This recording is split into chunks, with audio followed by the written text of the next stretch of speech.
तर नमस्कार शेतकरी मित्रांनो, हा व्हिडिओ थोडा मोठा होणार आहे, परंतु हा व्हिडिओ पूर्ण बघणं आवश्यक आहे. सरकारने पुन्हा या शेतकऱ्यांसाठी अनुदान वाटप सुरू केलंय, म्हणजे पैसे वाटप सुरू केले. कोणला 12,000 तर कोणला 15,000 असे सर्वांना पैसे मिळतील वावराप्रमाणे, शेतीप्रमाणे. काय आहे ही सविस्तर बातमी बघूया. तुम्ही खूप व्हिडिओ बघितले असतील, हे खरे आहे की खोटे हेच आपण आज जाणून घेणार आहोत. तर पहिला टप्पा अनुदानाचा आला, त्यानंतर पुन्हा शेती उभ्या करण्यासाठी पैसे आले. तर आता हा तिसरा टप्पा कोणता आणि कशासाठी आणि किती देते सरकार आणि कधी पडणार हे पैसे, सर्व काही या व्हिडिओमध्ये बघणार आहोत. तर नमस्कार शेतकरी मित्रांनो, मी रोहित आणि तुम्ही बघताय आपलं यूट्यूब चॅनल. तर शेतकरी मित्रांनो, ही बातमी खरी आहे की सर्वांच्या खात्यामध्ये आता हे पैसे जमा होतील, पण हो, या ठराविक शेतकऱ्यांच्या.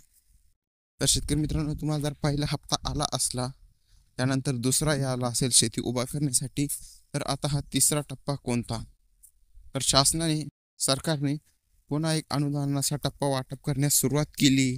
याचं अद्याप नाव जाहीर झालं नाही, फक्त अनुदान म्हणून हे पैसे खात्यावरती येत आहे. पण कोणत्या शेतकऱ्यांच्या, त्यांना काय काम करावी लागतील? तर त्यांनी सर्वात प्रथम त्यांची KYC कंप्लीट आहे की नाही बघायची आहे बँकेमध्ये, बरोबर. त्यानंतर त्यांना त्यांचं आधार घेऊन तहसील कार्यालयात दाखल व्हायचं आहे. आणि जे कोणी ऑनलाईन KYC करतात त्यांच्याकडनं अनुदानाची KYC करून घ्यायची. जर तुमची सक्सेसफुल पहिलेच दाखवत असेल तर तुम्हाला हे पैसे मिळणार नाही, तिसरा टप्पा. आणि तुमची जर KYC झाली तर तुम्हाला 8 दिवसात तुमचे पैसे तुमच्या खात्यात येऊन जातील. पैसे किती येतील काय ते सर्व काही तुम्हाला तिथे कळेल. बाकी भेटूया पुढच्या व्हिडिओमध्ये. व्हिडिओ कसा वाटला कमेंट करून नक्की सांगा. दुसऱ्या काही शंका असतील तेही कमेंटमध्ये विचारा. चॅनलवर नवीन असेल चॅनलला सबस्क्राईब करा, व्हिडिओला लाईक करा आणि जास्तीत जास्त शेअर करा. धन्यवाद.